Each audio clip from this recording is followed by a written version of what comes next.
നമുക്കിനി എന്താണ് പഞ്ചാർത്ഥ പാശുപതം എന്നുള്ളത് നോക്കാം. പഞ്ചാർത്ഥങ്ങൾ, 5 അർത്ഥങ്ങൾ എന്താണെന്നുള്ളത് നോക്കാം. ഒന്നാമത്തേത് പഞ്ചാർത്ഥങ്ങൾ, ഒന്നാമത്തേത് കാര്യം, എഫക്റ്റാണ്. രണ്ടാമത്തേത് കാരണം, മൂന്നാമത്തേത് റൂൾസ്, വിധി എന്ന് പറയും. നാലാമത്തേത് യോഗ, യൂണിയൻ. അഞ്ചാമത്തേത് പഞ്ചാർത്ഥ പാശുപതത്തിൻ്റെ അവസാന അവസ്ഥയായിട്ടുള്ള ദുഃഖഹന്താവസ്ഥ. ദുഃഖഹന്താവസ്ഥ എന്ന് പറഞ്ഞാൽ അൾട്ടിമേറ്റ്. ഇവിടെ ദ്വൈതം എന്ന് പറയുന്നത് ശിവസമാനനാവുകയാണ്, ശിവനായി തീരുക എന്നുള്ളതല്ല. ഇവിടെ ശിവസമാനനാവുകയാണ്. അപ്പോൾ അവിടെ ശിവസമാനനാവുമ്പോൾ എന്താണ്, ദുഃഖമില്ലാത്ത അവസ്ഥയുണ്ടാവും എന്നുള്ളതാണ് ഇവിടുത്തെ പഞ്ചാർത്ഥം. എന്നാൽ ലഘുലീശ പാശുപതത്തിലെ ഈ പഞ്ചാർത്ഥ സിദ്ധാന്തങ്ങൾ തന്നെയാണ് ലഘുലീശന് ഉപയോഗിക്കുന്നത്. പക്ഷേ അവിടുത്തെ ഐഡിയോളജി കുറച്ച് വ്യത്യാസമാണ്. നമുക്കിത് രണ്ടും കൂടി ഒന്ന് ലഘുലീശ പാശുപതം പഠിക്കുന്ന സമയത്ത് ഞാൻ പറയാം.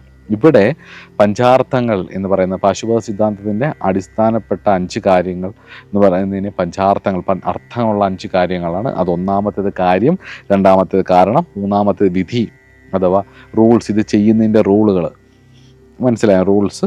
നാലാമത്തേത് യോഗ, യൂണിയൻ എന്ന് പറയും. അഞ്ചാമത്തേത് ദുഃഖഹാന്തി, അൾട്ടിമേറ്റ് ആയിട്ടുള്ള ദുഃഖഹാന്തി എന്നുള്ള അവസ്ഥയുമാണ്.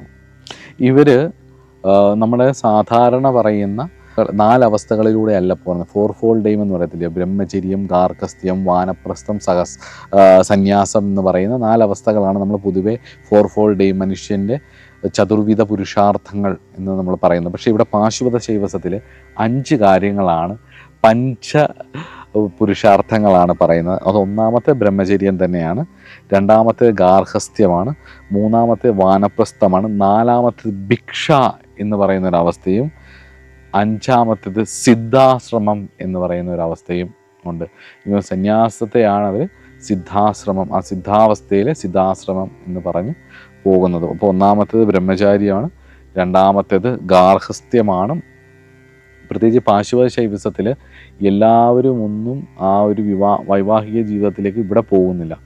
പ്യുവർ പാശുപത ശൈവസത്തിൽ അങ്ങനെ കാണുന്നില്ല. അങ്ങനെ കൂടുതലും സന്യാസ സമ്പ്രദായമായിട്ട് ബന്ധപ്പെട്ടിട്ടാണ് അത് ഇതുവരെയുള്ള പഠനങ്ങൾ കണ്ടിട്ടുള്ളത്. എന്നാൽ ലഘുലീശ പാശുപതത്തിൽ ഒരുപാട് പേര് ഗാർഹസ്ഥ്യമായിട്ട് ഈ പറഞ്ഞ 5 കാര്യങ്ങൾ ഫോളോ ചെയ്ത് കൃത്യമായിട്ട് പോകുന്നുണ്ട്. അവിടെയും ഇത് തന്നെയാണ് ഉപയോഗിക്കുന്നത്.